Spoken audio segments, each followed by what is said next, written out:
Hi friends, நான் உங்கள் லபி. இன்றைக்கி இந்த வீடியோவில் நம்ம சூப்பரான ஒன் டே ரெசிபி தாங்க பார்க்க போகிறோம். காலையில் நம்ம உப்புமா செஞ்சிடலாம் அப்படிங்கிறதுக்காக வெள்ளை ரவை எடுத்து நல்லா வறுத்துட்ருக்கேங்க. கூடவே சாதமும் ஒரு குக்கரில் வச்சாச்சு. இந்த சைடு அதுக்குள்ளவே அந்த உப்புமா வெள்ளை ரவை நல்லா வதங்கிடுச்சு. அதை இறக்கி வச்சுட்டு ஒரு தாளிப்பு ஊற்றி நல்லா ரெடி பண்ணி தண்ணி ஊற்றி கொதிச்சிட்ருக்கு ரவைக்காக. இப்போ ஒரு கொதி வந்ததுக்கப்புறமா நல்லா நம்ம வறுத்து வச்சுருக்க வெள்ளை ரவையை எடுத்து போட்டு கிளறி வச்சாச்சு. வெண்டைக்காய் குழம்பு வச்சிடலாம் அப்படின்னு சொல்லிட்டு வெண்டைக்காயும் சின்ன சின்னதாக கட் பண்ணி வச்சுருக்குங்க. உப்புமா ரெடியானது ஒரு ஸ்பூன் தேங்காய் எண்ணெய் போட்டு நல்லா அப்படியே தாளித்து வச்சாச்சு. அதுவும் ரெடியாக இருக்குது.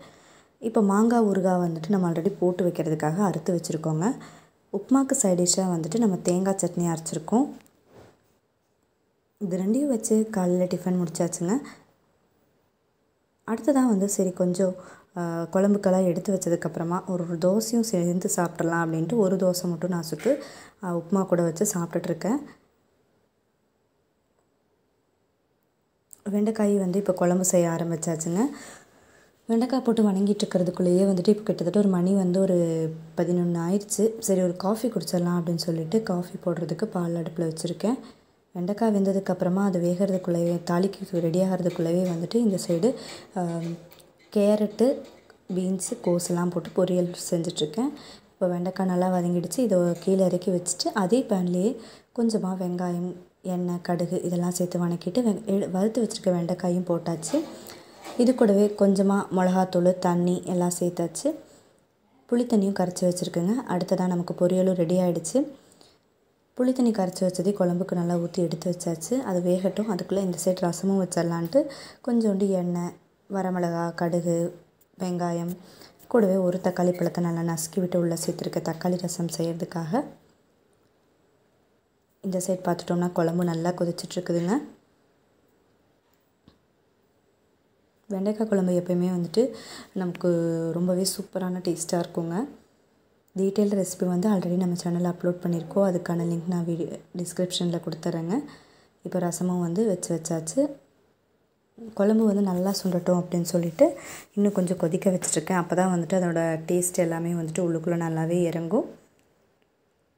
அதனால் அந்த டேஸ்ட்டு பிடிக்கிறதுக்காக இன்னும் கொஞ்சம் நான் நல்லா கொதிக்க வச்சிட்ருக்கேன்.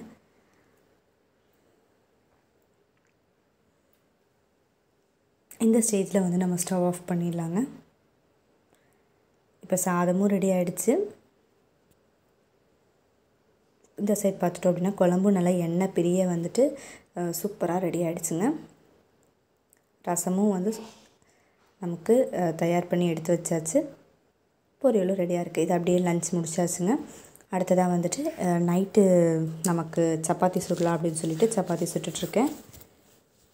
இந்த சப்பாத்திக்கு நமக்கு அதே குழம்பு கொஞ்சம் இருந்துச்சு. சட்னியும் அரைச்சாச்சு. அடுத்த நாள் மதியானம் பார்த்துட்டோம் அப்படின்னா சரி சாம்பாருக்காக பருப்பெல்லாம் வேக போட்டு வச்சுருக்கேன். அது கூடவே கொஞ்சம் மஞ்சத்தூள், தக்காளி எல்லாம் போட்டு எடுத்து வச்சுருக்கு. கூடவே பொரியலுக்கு அவரைக்காய் பொரியல் செஞ்சு எடுத்து வச்சுருக்கோங்க. அடுத்ததாக ரசம் வைக்கிறதுக்கு பருப்பு தண்ணி வடித்து எடுத்து புளி கொஞ்சம் ஊற போட்டுட்டு அரை தக்காளி பழத்தை சேர்த்து வச்சுருக்கேன்.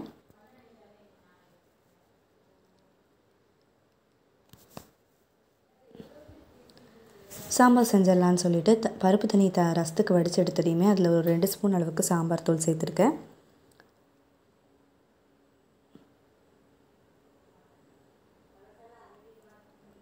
இப்போ ஒரு பேன் எடுத்து அதில் கொஞ்சம் நல்லா வெங்காயம், கடுகு, கருவேப்பிலையெல்லாம் போட்டுட்டு நல்லா தாளித்து விட்டுக்கலாங்க. தக்காளியையும் சேர்த்து இது நல்லா வதங்கினதுக்கப்புறமா அந்த தாளிப்பை இதுக்குள்ளே கொட்டிடலாம். அதுக்கு முன்னாடியே நம்ம எடுத்து வச்சுருக்கிற காய்கறிகளை எல்லாம் இதுக்குள்ளே சேர்த்துக்கலாங்க. இன்றைக்கி பார்த்துட்டோம் அப்படின்னா நம்ம கொஞ்சோண்டு அவரைக்காய், முள்ளங்கி இதெல்லாம் சேர்த்து தான் சாம்பார் செய்ய போகிறோம். இந்த சைட் பார்த்துட்டோம் அப்படின்னா பொரியலும் நமக்கு ரெடி ஆகிடுச்சு. குழம்பும் நல்லா கொதிச்சிட்ருக்கு. நம்ம வணக்கி வச்சுருக்கிற தாளிப்பையும் உள்ளே சேர்த்துடலாம். சேர்த்துட்டு நல்லா மிக்ஸ் பண்ணி விட்டுருங்க. எந்த ஒரு காய்கறியும் நம்ம வீட்டில் அன்றைக்கி சப்போஸ் இல்லைனா கூட வெங்காயத்தை மட்டும் வச்சு வெங்காய சாம்பார் செஞ்சிடலாங்க. ரொம்பவே சூப்பராக இருக்கும். இன்றைக்கி நான் சாம்பாருக்கு தேங்காய் ஊற்றலை. அதுவும் ரொம்பவே நல்லா தான் இருக்கும்.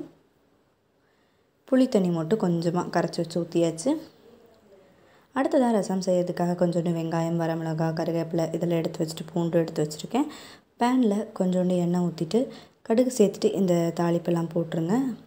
கூடவே எடுத்து வச்சுருக்க பருப்பு தண்ணி கூட அரை தக்காளி பழத்தையும் சேர்த்துருக்கோம் இல்லைங்களா, புளி கூட வச்சு நல்லா கரைச்சி விட்டுக்கோங்க. இது நல்லா கரைஞ்சதுக்கப்புறமா எடுத்து அப்படியே அந்த பேனில் சேர்த்துட்டு தேவையான அளவு தண்ணி மட்டும் ஊற்றிட்டு கொஞ்சமாக பூண்டு தட்டி போட்டுட்டு குருமிளகு சீரகமும் தட்டி போட்டுக்கலாங்க. ஆல்ரெடி நம்ம வீட்டில் வந்துட்டு அரைச்சி வச்ச ரசப்பொடி இருக்குது, அதையும் ஒரு ஸ்பூன் அளவுக்கு சேர்த்துட்டு கொஞ்சோண்டு மஞ்சள் தூள் சேர்த்துடலாம். அது ஒரு நுரக்கட்டி வரதுக்குள்ளே இந்த சைட் சாம்பாரும் நல்லா கொதிச்சிருச்சு.